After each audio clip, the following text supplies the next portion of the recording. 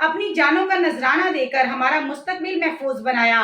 योम तशकर के मौके पर पूरी कौम अपनी अफवाह खराज तहसीन करती है।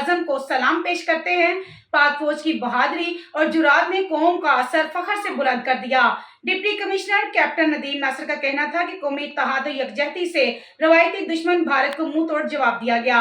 पूरी दुनिया पाक फौज की बहादुरी और जुरात की मोतरफ है। कबरजी अली सुबह नमाज फजर के बाद मसाजिद में